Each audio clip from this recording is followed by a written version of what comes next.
At the beginning of the show, we were talking about a lot of people who are working on their business versus in their business. And as people set their business up, figuring out how they're going to make money is one thing. Figuring out how they're going to collect money can be quite another.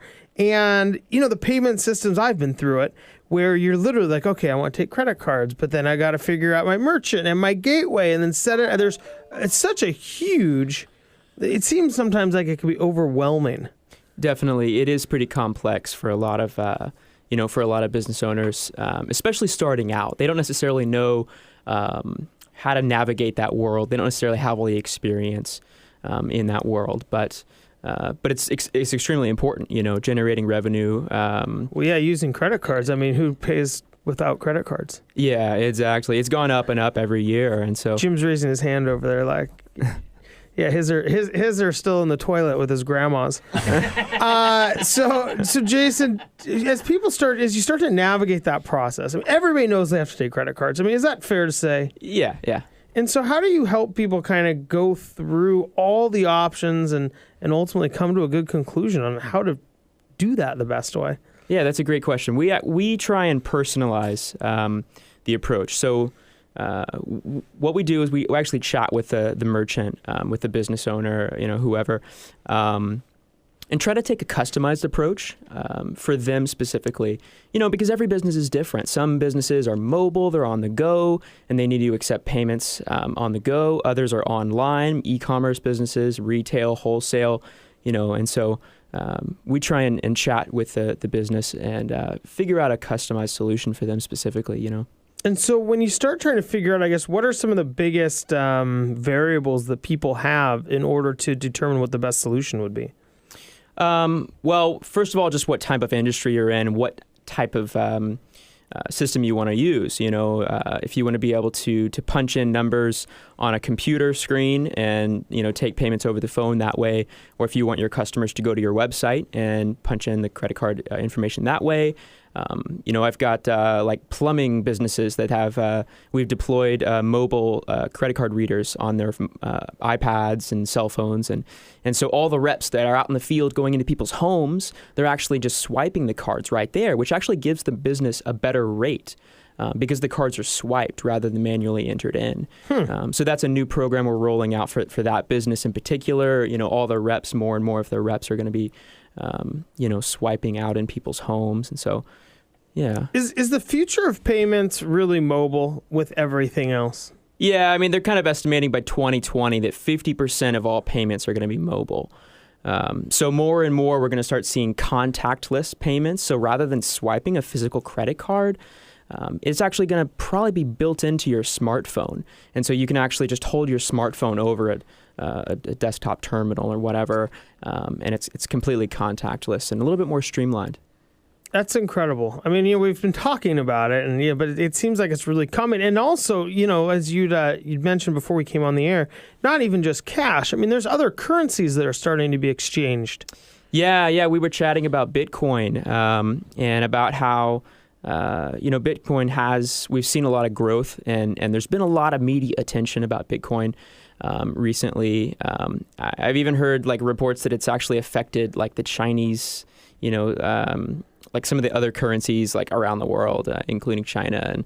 And so it's definitely something to take a look at. And what is Bitcoin exactly? Bitcoin is basically a digital virtual currency. So it's not actually a currency that's controlled under any particular governing entity. And so, I mean, they kind of speculate on who actually created Bitcoin, whether it was an individual or a group of guys or what, but it is what it is, and so. But what is that? I mean, it's basically just a virtual currency that exists digitally, and so. But it's not tied to a dollar or correct. It's not anything. Right. Yeah. I'd like to own that company and just start having my own. How does it get created? I mean, do you know a lot behind the scenes of it? Yeah, I mean, it can get pretty technical in terms of how it's created. They use like digital blocks that are. It gets kind of technical, but basically, yeah. I mean, we're starting to see that growing. More and more people are buying these virtual Bitcoins, and they're actually using them for common day goods. And so I read about one company, they started to sell pizza that they were accepting Bitcoins, and they were actually kind of a middleman between Pizza Hut and Papa John's and all the pizza shops around the country. And they were accepting Bitcoin and then calling up Papa John's and delivering the pizza. Are there security issues around all of this? Yeah, most definitely. Security is becoming more and more of an issue as more customers are paying with a digital format, with credit cards or online or whatever. Security is becoming more and more of an issue.